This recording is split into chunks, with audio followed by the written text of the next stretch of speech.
ഓം gum ഗണപതയേ നമഃ. ഓം some സരസ്വത്യൈ നമഃ. ഓം ഗും ഗുരുഭ്യോ നമഃ. ഓം ശ്രീ മാത്രേ നമഃ. ഓം ശ്രീ മഹാദേവ്യേ നമഃ. ജഗദംബികയുടെ എല്ലാ ഭക്തന്മാർക്കും എല്ലാ ഭക്തജനങ്ങൾക്കും നമസ്കാരം. ഇന്നിനി നമ്മൾ 21 മുതലുള്ള ശ്ലോകമാണ് നോക്കേണ്ടത്. 21 ശ്ലോകം.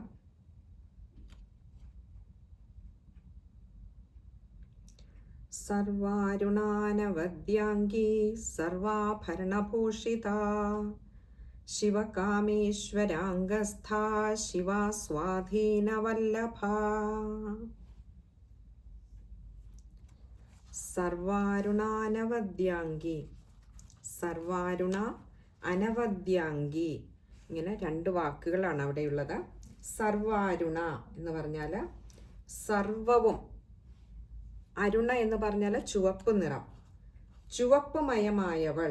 ഇവിടെ നമ്മൾ ദേവിയുടെ ആഭരണങ്ങളെക്കുറിച്ച് പറഞ്ഞപ്പോൾ, വസ്ത്രത്തെക്കുറിച്ച് പറഞ്ഞപ്പോൾ, പാദങ്ങളുടെ കാന്തി വർണ്ണിച്ചപ്പോഴൊക്കെ നമ്മളൊരു അരുണിമ അവിടെയൊക്കെ കണ്ടിരുന്നു. അപ്പോൾ സർവവും ചുവപ്പുമയമായവൾ. അനവദ്യാംഗി,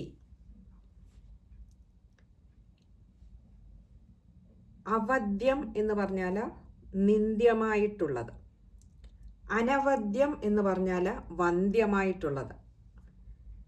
അനവദ്യ അംഗി, വന്ദിക്കപ്പെടേണ്ടതായിട്ടുള്ള അംഗങ്ങളോട് കൂടിയവൾ. ദേവിയുടെ ഓരോ അംഗവും വന്ദനീയമായിട്ടുള്ളതാണ്, ശ്രേഷ്ഠമായിട്ടുള്ളതാണ്.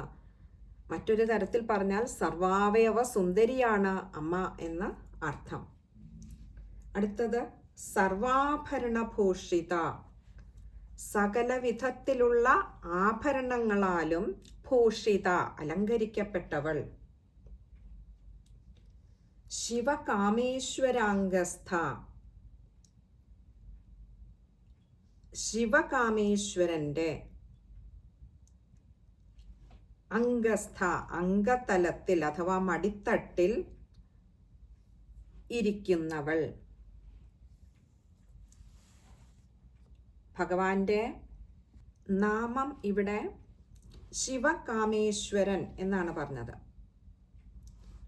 കാമേശ്വരൻ എന്ന് പറഞ്ഞാൽ നമ്മൾക്കറിയാം കാമങ്ങളുടെ ഈശ്വരൻ, അതായത് ഇച്ഛകൾക്കെല്ലാം അധീശനായിട്ടുള്ളവൻ.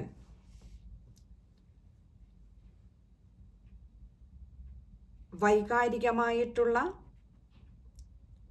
എല്ലാ ആഗ്രഹങ്ങളെയും ജയിച്ചവൻ എന്നർത്ഥം. കാമത്തിന് മറ്റൊരു അർത്ഥം കൂടിയുണ്ട്, പ്രജ്ഞാനം എന്നും പറയപ്പെടാറുണ്ട്. അപ്പോൾ ഈ പ്രജ്ഞാനം എന്ന് പറയുന്നത് ശിവൻ തന്നെയാണ്. ശിവൻ എന്നാൽ മംഗളത്തെ പ്രദാനം ചെയ്യുന്നവൻ. അങ്ങനെയുള്ള പരമേശ്വരന്റെ, സാക്ഷാൽ ശിവഭഗവാന്റെ മടിത്തട്ടിൽ ഇരിക്കുന്നവൾ ശിവകാമേശ്വരാംഗസ്ഥ.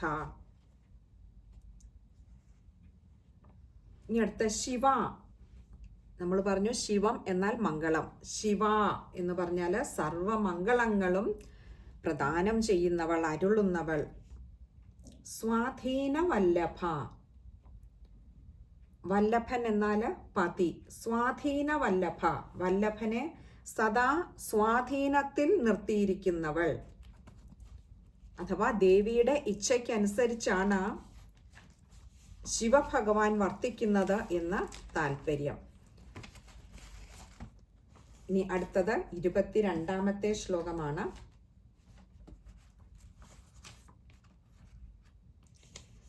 സുമേരുമധ്യശൃംഗസ്ഥാ ശ്രീമന്നഗരനായികാ ചിന്താമണിഗൃഹാന്തസ്ഥാ പഞ്ചബ്രഹ്മാസനസ്ഥിതാ. ശ്രീമന്നഗരനായിക, ശ്രീമത്തായിട്ടുള്ള നഗരത്തിന് നായികയായുള്ളവൾ. ശ്രീമത്തായത് എന്ന് പറഞ്ഞാൽ ഏറ്റവും ശ്രേഷ്ഠമായിട്ടുള്ള എന്നർത്ഥവും ഉണ്ട്. അപ്പോൾ ശ്രീമത്തായ നഗരം എന്ന് പറയുന്നത് സൗഭാഗ്യപുരിയാണ്.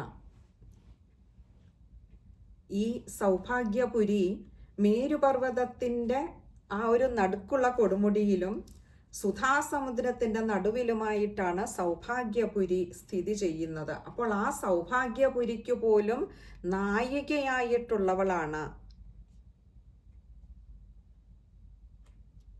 സാക്ഷാൽ ജഗദംബിക. ഇനി മറ്റൊരർത്ഥം ശ്രീമൻ നഗരം എന്നുള്ളത് ശ്രീചക്രം തന്നെയാണ് ശ്രീമൻ നഗരം എന്നും വ്യാഖ്യാനിക്കാറുണ്ട്. രണ്ടായിരുന്നാലും രണ്ടിനും നായികയായിട്ടുള്ളവൾ, രണ്ടിൻ്റെയും കേന്ദ്രബിന്ദുവായിട്ടുള്ളത് സാക്ഷാൽ ജഗദംബികയാണ്. ചിന്താമണി ഗൃഹാന്തസ്ഥ. ചിന്താമണി എന്ന് പറയുന്നത് നമുക്കറിയാം, ഏത് ആഗ്രഹം നമ്മൾ ചോദിച്ചാലും അത് സാധിച്ചു തരുന്ന അതിവിശിഷ്യമായിട്ടുള്ള അതീവ ശക്തിയുള്ളതായിട്ടുള്ള ഒരു രത്നമാണ്. അങ്ങനെയുള്ള ചിന്താമണി ഗൃഹാന്തസ്ഥ, ചിന്താമണി ആകുന്ന ആ രത്നങ്ങൾ കൊണ്ട് തീർത്ത ഒരു ഗൃഹത്തിൽ, ഒരു മന്ദിരത്തിൽ വസിക്കുന്നവൾ. ഗൃഹാന്തസ്ഥ, ഗൃഹത്തിൻ്റെ ഉള്ളിൽ എന്നുള്ള അർത്ഥത്തിൽ മന്ദിരത്തിൽ വസിക്കുന്നവൾ അത്രേ ഈ ദേവി. നമുക്കറിയാം, അങ്ങനെ നമ്മൾ വൃക്ഷങ്ങൾ നമുക്കറിയാം, കൽപ്പവൃക്ഷം എന്ന് പറയുന്ന നമ്മൾ ആഗ്രഹിക്കുന്നത് എന്തും തരുന്നതാണ്. അതേപോലെ കാമധേനു, നമ്മൾ ആവശ്യപ്പെടുന്ന, നമ്മൾ ചോദിക്കുന്നതൊക്കെ നമുക്ക് തരുന്നതാണ്. അതുപോലെ ഒരു രത്നമാണ് ചിന്താമണി എന്ന് പറയുന്നത്. അടുത്തത് പഞ്ചബ്രഹ്മാസനസ്ഥിത. പഞ്ചബ്രഹ്മത്തെ ആസനമാക്കി സ്ഥിതി ചെയ്യുന്നവൾ, പഞ്ചബ്രഹ്മാസനസ്ഥിത. ഇനി അടുത്തത് നമുക്ക് 23-ാമത്തെ ശ്ലോകമാണ്. മഹാപത്മാടവീ സംസ്ഥാ കദംബവനവാസിനി സുധാസാഗര മധ്യസ്ഥാ കാമാക്ഷി കാമദായിനി. മഹാപത്മാടവീ സംസ്ഥ. പത്മാടവി, പത്മങ്ങൾ നിറഞ്ഞ അടവി അഥവാ താമരപ്പൊയ്ക. മഹാപത്മാടവി, മഹത്തായിട്ടുള്ള അല്ലെങ്കിൽ ശ്രേഷ്ഠമായിട്ടുള്ള ഒരു താമരപ്പൊയ്കയിൽ സംസ്ഥ, സ്ഥിതി ചെയ്യുന്നവൾ. ഇവിടെ ഈ താമരപ്പൊയ്ക എന്ന് ഉദ്ദേശിച്ചത് സഹസ്രദള പത്മം എന്ന് പറയുന്ന സഹസ്രാരത്തെ തന്നെയാണ് മഹാപത്മാടവിയായിട്ട്, ശ്രേഷ്ഠമായ താമരപ്പൊയ്കയായിട്ട് പറഞ്ഞിരിക്കുന്നത്. അങ്ങനെ ആ സഹസ്രാരത്തിൽ തന്നെ സ്ഥിതി ചെയ്യുന്ന ദേവിയാണ് ജഗജ്ജനനി. കദംബവനവാസിനി, കദംബവനത്തിൽ വസിക്കുന്നവൾ. കദംബവനം എന്ന് പറയുന്നത് തന്ത്രശാസ്ത്രത്തിലെ ഒരു കൽപ്പനയാണ്.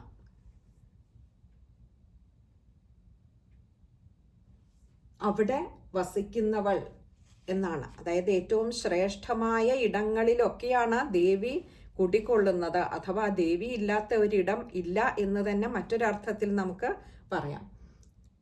അടുത്തത് സുധാസാഗര മധ്യസ്ഥ.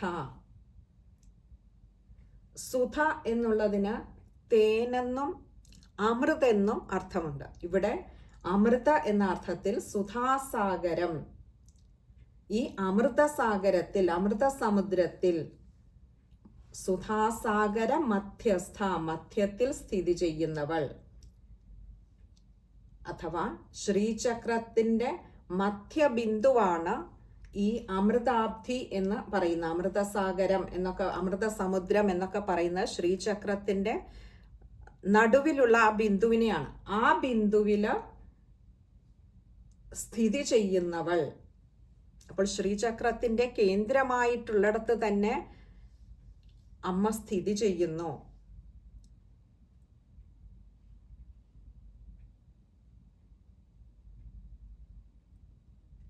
കാമാക്ഷി.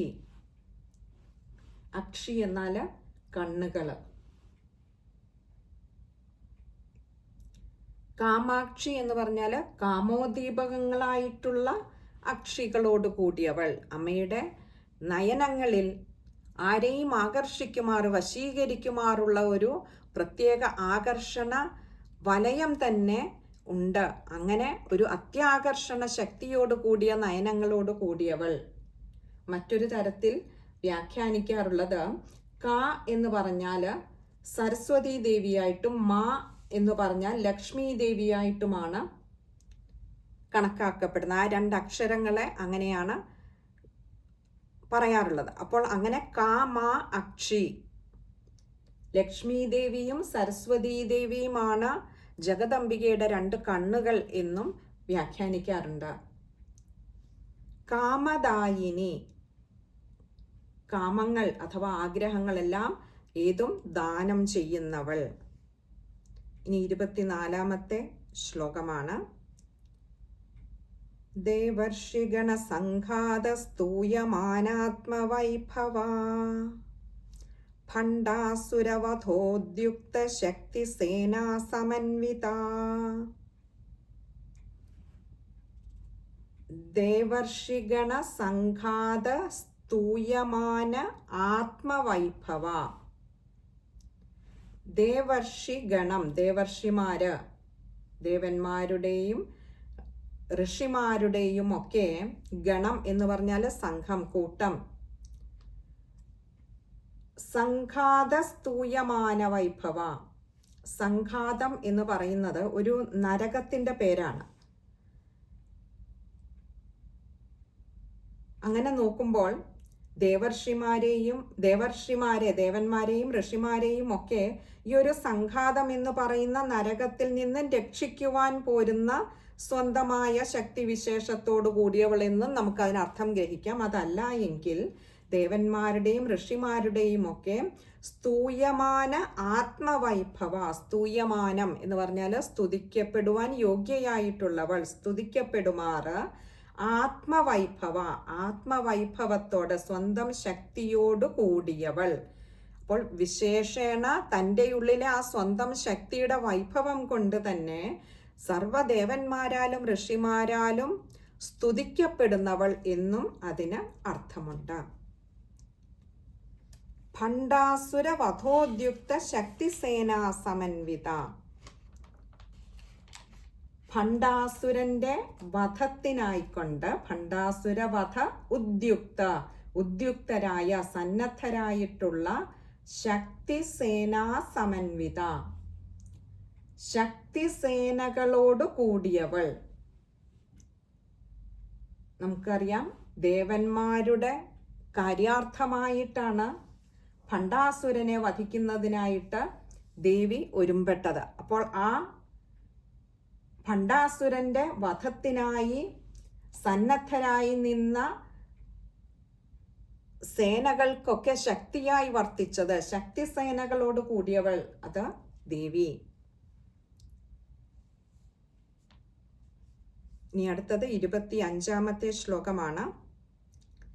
സമ്പൽക്കരീ സമാരൂഢ സിന്ധൂരവ്രജസേവിത അശ്വാരൂഢാധിഷ്ഠിതാശ്വകോടികോടിഭിരാവൃത. നമ്മൾ തൊട്ടു മുൻപുള്ള നാമത്തില് ഭണ്ഡാസുരനെ വധിക്കുന്നതിന് സന്നദ്ധരായി നിന്നിരുന്ന ശക്തി, ആ ശക്തിസേനയോട് കൂടിയവൾ എന്നായിരുന്നു നാമം പറഞ്ഞത്. ആ ഒരു സന്ദർഭത്തെയാണ് ഇവിടെ ഒന്നുകൂടി വിശദീകരിച്ച് അമ്മയുടെ നാമമായി പറഞ്ഞിരിക്കുന്നത്. സമ്പൽക്കരി സമാരൂഢ സിന്ധൂരവ്രജസേവിത. സമ്പൽക്കരി എന്ന് പറയുന്നത് ദേവിയുടെ കൈകളില് നമ്മൾ ചാപബാണ പാശ അങ്കുശം 4 ആയുധങ്ങളെ കുറിച്ച് പറഞ്ഞിരുന്നു. അതിൽ ദേവിയുടെ ആയുധമായിട്ടുള്ള അങ്കുശത്തിൽ നിന്നും ഉണ്ടായതാണത്രേ ഈ സമ്പൽക്കരി എന്ന് പറയുന്ന ദേവത. ആ സമ്പൽക്കരി ദേവതയാൽ സമാരൂഢ, സമ്യക്കാകും വണ്ണം എന്ന് പറഞ്ഞാൽ വളരെ വിശേഷമായ രീതിയിൽ തന്നെ എപ്പോഴും പരിസേവിച്ചുകൊണ്ടിരിക്കുന്ന സിന്ധുര വ്രജ സേവിത. സിന്ധുരം എന്ന് പറഞ്ഞാൽ ആനയാണ്. വ്രജം എന്നാൽ സമൂഹം, കൂട്ടം.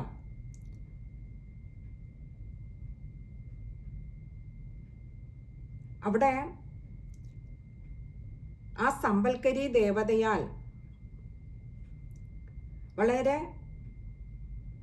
വിശിഷ്ടമായ ശ്രേഷ്ഠമായ വണ്ണം ഉപവിഷ്ടയായ ദേവിയെ സിന്ധുരവ്രജത്താൽ ആനകളുടെ കൂട്ടത്തിനാൽ സേവിക്കപ്പെടുന്നവൾ. അപ്പോൾ ആ സൈന്യത്തിൽ ഇവയെല്ലാം ഉണ്ട്, ആനകളുടെ കൂട്ടമുണ്ട്. അങ്ങനെ അവർണ്ണനീയമായ മഹിമകളോട് കൂടിയിരിക്കുന്ന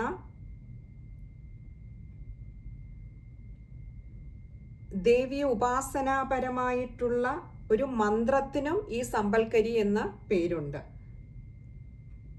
അപ്പോൾ ഭണ്ഡാസുര വധത്തിന്റെ പശ്ചാത്തലത്തിലാണ് ഈ ഒരു നാമം പറഞ്ഞിരിക്കുന്നത്. അങ്ങനെ സമ്പൽക്കരി ദേവതയാൽ സമ്യക്കാകും വണ്ണം ഉപവിഷ്ടയായ സിന്ധുരവ്രജത്താൽ സേവിക്കപ്പെടുന്നവൾ. അശ്വാരൂഢാധിഷ്ഠിത അശ്വകോടികോടിഭിരാവൃത.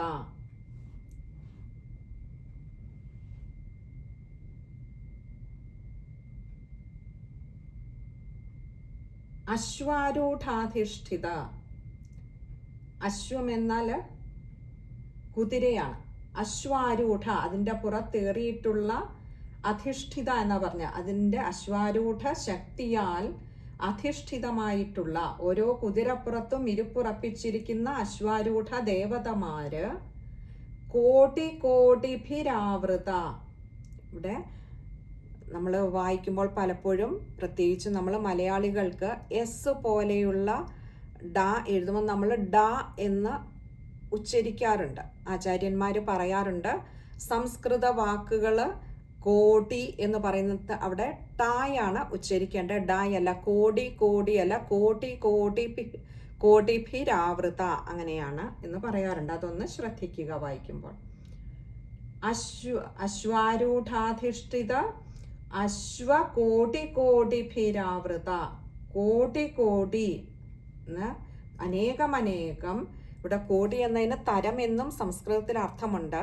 ഇവിടെ കോടി കോടി അശ്വങ്ങളാൽ, അശ്വകോടി കോടിഭിഹി, കോടി കോടി അശ്വങ്ങളാൽ ആവൃത, ആവൃതയായവൾ, ചുറ്റപ്പെട്ടവൾ. അപ്പോൾ അശ്വാരൂഢ ദേവതമാർ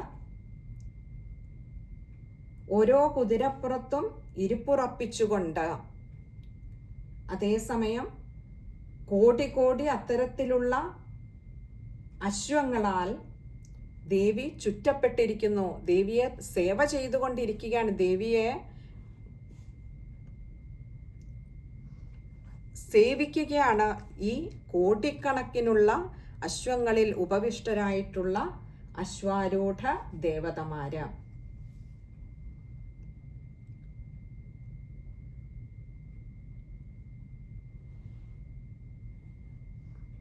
ഇനി അടുത്തത് 26-ാമത്തെ ശ്ലോകമാണ്. ചക്രരാജരഥാരൂഢ സർവായുധ പരിഷ്കൃത ഗേയചക്രരഥാരൂഢ മന്ത്രിണീ പരിസേവിത. ചക്രരാജരഥാരൂഢ സർവായുധ പരിഷ്കൃത.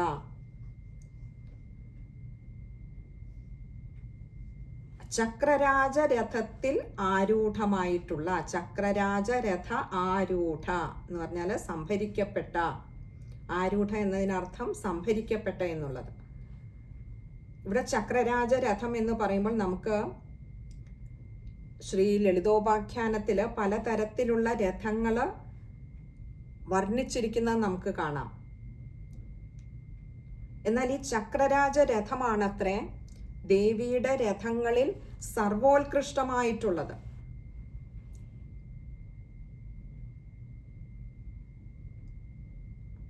അതില് ആനന്ദം തന്നെ അമ്മയുടെ ചക്രത്തിൻ്റെ രഥത്തിൻ്റെ കൊടിയുടെ അടയാളമായിട്ട് വന്നിട്ടുള്ള 9 തട്ടുകളോട് കൂടിയ രഥമാണത്ര ഈ ചക്രരാജരഥം.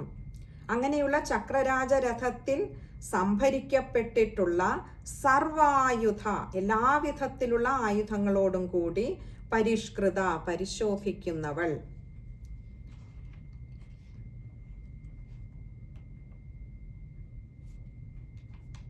ഗേയചക്രരഥാരൂഢ മന്ത്രിണീ പരിസേവിത.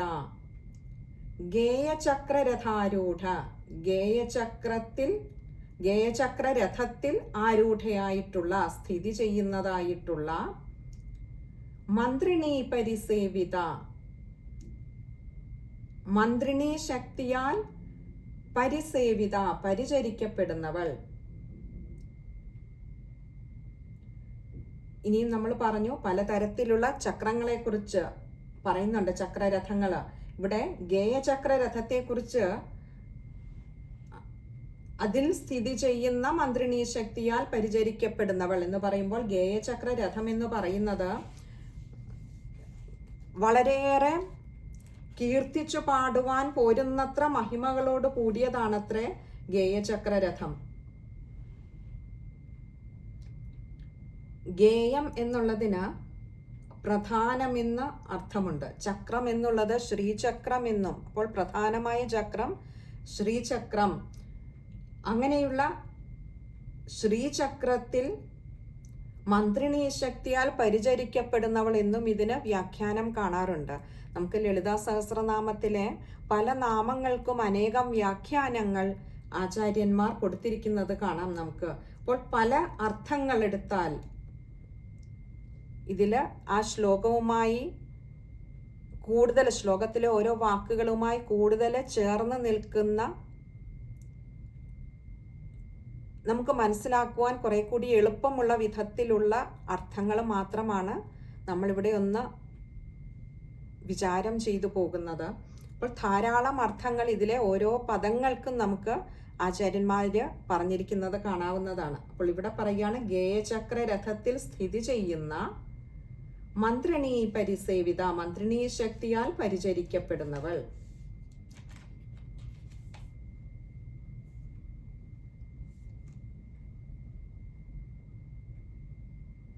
ഇനി അടുത്തത് 27ാമത്തെ ശ്ലോകമാണ്. കിരിചക്രരഥാരൂഢ ദണ്ഡനാഥാ പുരസ്കൃതാ ജ്വാലാമാലിനികാക്ഷിപ്ത വഹ്നിപ്രാകാരമധ്യഗാ. കിരിചക്രരഥാരൂഢ ദണ്ഡനാഥാ പുരസ്കൃത. കിരിചക്രരഥം, ഇവിടെ കിരി എന്ന് പറഞ്ഞാൽ പന്നി എന്നർത്ഥം. കിരിചക്രരഥം പന്നിയുടെ ആകൃതിയിലുള്ള രഥമെന്നും അല്ല പന്നികളാൽ വലിക്കപ്പെടുന്ന രഥമെന്നും 2 തരത്തിലും അതിന് അർത്ഥം കൽപ്പിച്ച് കാണാറുണ്ട്. അങ്ങനെ കിരിചക്രരഥാരൂഢ, കിരിചക്രരഥത്തിൽ ആരൂഢയായ, സ്ഥിതി ചെയ്യുന്നതായിട്ടുള്ള, ദണ്ഡനാഥ പുരസ്കൃത. ദണ്ഡനാഥ, ദണ്ഡനാഥ എന്ന് പറഞ്ഞാൽ വാരാഹി ദേവതയാണ്. ദേവിയുടെ സൈന്യാധിപത്യം ഈ വാരാഹി ദേവതയ്ക്കാണ് നൽകിയിട്ടുള്ളത്. അതുകൊണ്ട് തന്നെ ആ ദേവത എപ്പോഴും ദേവിക്ക് മുൻപെയാണ് സഞ്ചരിക്കുന്നത്. അങ്ങനെയുള്ള വാരാഹി ദേവതയാൽ പുരസ്കൃത, സേവിക്കപ്പെടുന്നവൾ, അകമ്പടി സേവിക്കപ്പെടുന്നവൾ.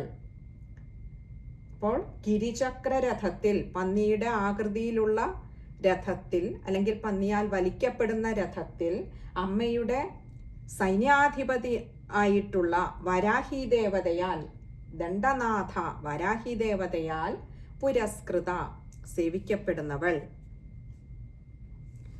ജ്വാലാമാലിനികാക്ഷിപ്ത വഹ്നിപ്രാകാരമധ്യഗ. ജ്വാലാമാലിനികാക്ഷിപ്ത, ജ്വാലാമാലിനിക ദേവതയാൽ ആക്ഷിപ്തമായ, സ്ഥാപിതമായിട്ടുള്ള, വഹ്നിപ്രാകാര മധ്യഗ. വഹ്നിപ്രാകാരം എന്ന് പറഞ്ഞാൽ അഗ്നി, പ്രാകാരം എന്ന് പറഞ്ഞാൽ കോട്ട, വഹ്നിപ്രാകാരം എന്ന് പറഞ്ഞാൽ അഗ്നിമയമായിട്ടുള്ള കോട്ട. അപ്പോൾ അപ്പോൾ ആ വഹ്നിപ്രാകാരത്തിന് മധ്യക, മധ്യേ പ്രവേശിച്ചവൾ. ഇവിടെ വഹ്നിപ്രാകാരം എന്നുള്ളതിന് സൃഷ്ടിജാലങ്ങൾ എന്നും അർത്ഥം കൽപ്പിക്കാറുണ്ട്. അപ്പോൾ ഇവിടെ പറയാം ജ്വാലാമാലിനികാ ദേവതയാൽ സ്ഥാപിതമായിട്ടുള്ള, സ്ഥാപിതമായിട്ടുള്ള അഗ്നിമയമായ കോട്ടയിൽ അതിൻ്റെ മധ്യേ പ്രവേശിച്ചവൾ.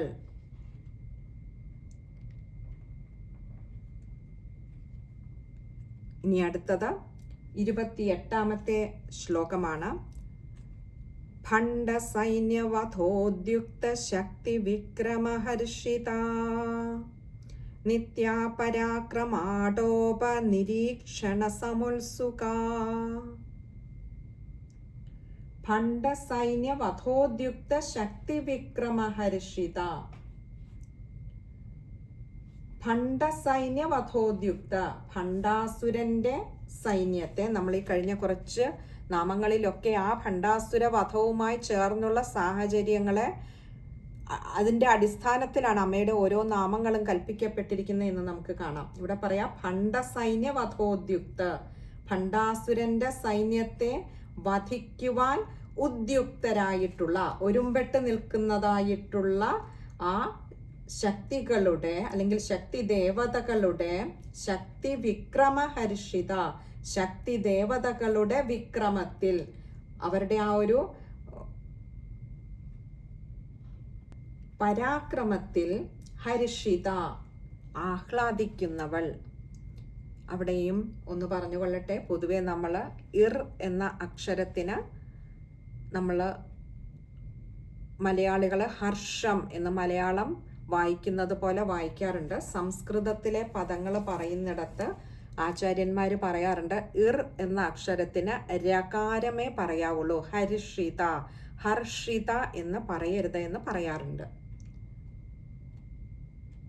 ഇനി അടുത്തത് നിത്യാപരാക്രമാടോപ നിരീക്ഷണ സമുത്സുക. നിത്യ എന്ന് പറഞ്ഞാൽ നിത്യാശക്തികളുടെ, ഇവിടെ നിത്യാശക്തികൾ എന്ന് പറയുന്നത് നമുക്കറിയാം പ്രഥമ ദ്വിതീയ തുടങ്ങിയ 15 ചാന്ദ്രദിനങ്ങൾക്ക് ഓരോന്നിനും ഓരോ അധിദേവതകളുണ്ട്. അവയെയാണ് ദിനനിത്യാദേവതകൾ അല്ലെങ്കിൽ തിഥി ദേവതകൾ എന്ന് പറയുന്നത്. ആ നിത്യാശക്തികളെയാണ് ഇവിടെ പരാമർശിച്ചിരിക്കുന്ന. നിത്യാശക്തികളുടെ പരാക്രമാടോപ, പരാക്രമങ്ങളിലുള്ള ആടോപത്തെ, അവരുടെ പ്രഭാവങ്ങളിലുള്ള ആടോപത്തെ, ആടോപം എന്ന് പറഞ്ഞാൽ ഊറ്റം, അവരുടെ ആ ഒരു ശക്തിയുടെ ആ ഒരു ബഹിർഗമനം, ആ ഒരു ഊറ്റത്തെ നിരീക്ഷണ സമുത്സുക, നിരീക്ഷിക്കുന്നതിൽ സമുത്സുക, ഉത്സാഹമുള്ളവൾ. അപ്പോൾ ദിനനിത്യാദേവതകളുടെ പ്രഭാവങ്ങളിലുള്ള, പരാക്രമങ്ങളിലുള്ള ഊറ്റത്തെ നിരീക്ഷിക്കുന്നതിൽ ഉത്സാഹമുള്ളവൾ, സമുത്സുക. ഇനി അടുത്തത് 29ാമത്തെ ശ്ലോകമാണ്. ഭണ്ഡപുത്രവധോദ്യുക്ത ബാലാ വിക്രമനന്ദിത മന്ത്രിണ്യംബാ വിരചിത വിഷംഗവധതോഷിത.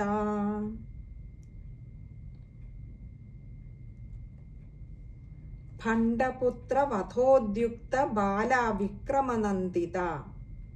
ഭണ്ഡപുത്ര, ഭണ്ഡാസുരന്റെ പുത്രന്മാരെ, വധോദ്യുക്ത, വധിക്കാൻ ഉദ്യമിച്ച, ബാല വിക്രമനന്ദിത, ബാലാദേവതയുടെ വിക്രമം കണ്ട് നന്ദിത, ആനന്ദിക്കുന്നവൾ. ഭണ്ഡാസുരന് ചതുർബാഹു, ഉപാമയൻ തുടങ്ങിയ 30 പുത്രന്മാരായിരുന്നു ഉണ്ടായിരുന്നത്. ഈ പുത്രന്മാരെയൊക്കെ കേവലം 9 വയസ്സുകാരിയായിട്ടുള്ള ബാലാദേവതയാണ് വധിക്കുന്നത്. അങ്ങനെയുള്ള ആ ബാലാദേവതയുടെ വിക്രമം കണ്ട്, വൈഭവം കണ്ട് അതിൽ ആനന്ദിക്കുന്നവൾ. മന്ത്രിണ്യംബ വിരചിത വിഷംഗവധതോഷിത. മന്ത്രിണ്യംബ വിരചിത, മന്ത്രിണീ ശക്തിയാൽ, അംബ എന്ന് പറയുന്നത് അമ്മയാണ്. ആ മന്ത്രിണീ ശക്തിയാൽ വിരചിത വിഷംഗവധതോഷിത.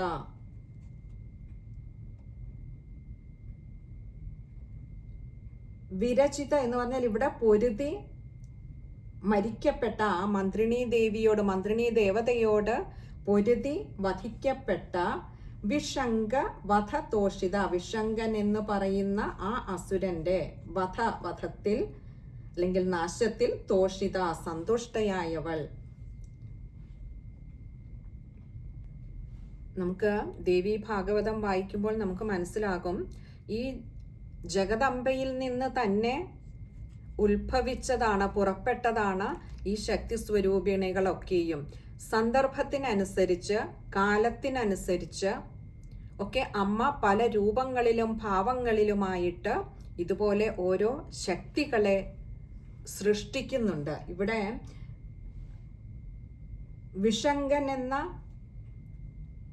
അസുരനെ കൊല്ലുന്നതിന്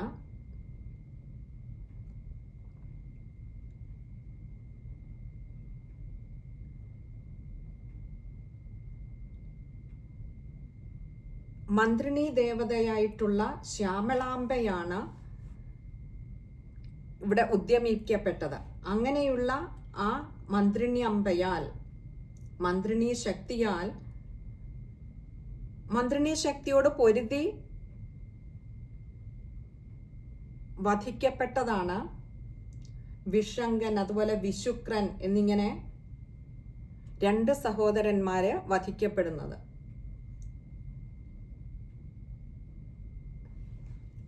ഈ 2 സഹോദരന്മാര് വധിക്കപ്പെടുന്നതില് വിഷംഗൻ എന്ന അസുരനെ മന്ത്രിണീ ശക്തി വധിക്കുമ്പോൾ വിശുക്രൻ എന്ന സഹോദരനെ വധിക്കുവാൻ മറ്റൊരു ദേവതാഭാവമാണ് വരുന്നത്. അത് നമുക്ക് തുടർന്നുള്ള നാമങ്ങളിൽ ഇപ്പോൾ കാണാം.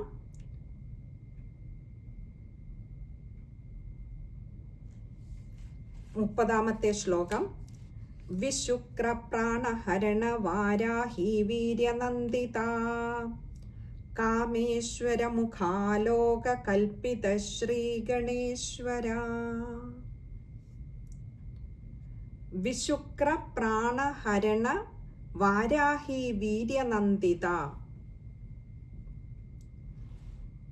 വിശുക്ര എന്ന് പറയുന്ന അസുരന്റെ പ്രാണഹരണ, പ്രാണങ്ങളെ അപഹരിച്ച വാരാഹി, വാരാഹി ദേവതയുടെ വീര്യനന്ദിത, വീര്യത്തിൽ ആനന്ദിക്കുന്നവൾ. നമ്മൾ തൊട്ടു മുൻപുള്ള നാമത്തിൽ പറഞ്ഞിരുന്നു, വിഷംഗൻ എന്ന സഹോദരനെ വധിച്ചത് അമ്മയുടെ ശ്യാമളാംബ എന്ന മന്ത്രിണീ ദേവതയാണത്രേ. ഇവിടെ വിശുക്രൻ എന്ന് പറയുന്ന അസുരനെ വധിച്ചതാകട്ടെ വാരാഹി എന്ന ദേവതയുടെ വൈഭവം കൊണ്ടാണ്. അങ്ങനെയുള്ള ആ വാരാഹി ദേവതയുടെ വീര്യത്തിൽ ആനന്ദിക്കുന്നവൾ, വിശുക്രാസുരന്റെ പ്രാണങ്ങളെ അപഹരിച്ച വാരാഹി ദേവതയുടെ വീര്യത്തിൽ ആനന്ദിക്കുന്നവൾ. കാമേശ്വര മുഖാലോക കൽപ്പിത ശ്രീ ഗണേശ്വര.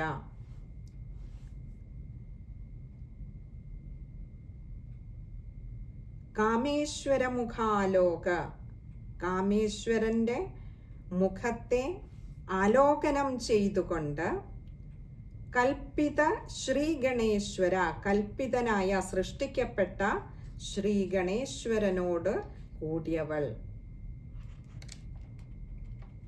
ഇനി അടുത്തത് 31ാമത്തെ ശ്ലോകമാണ്. അത് നമുക്ക് അടുത്ത സത്സംഗത്തിൽ കാണാമെന്ന് കരുതുന്നു. ഹരേ കൃഷ്ണ. സർവത്ര ദേവീ നാമ സങ്കീർത്തനം. ശ്രീ മഹാദേവ്യൈ നമഃ.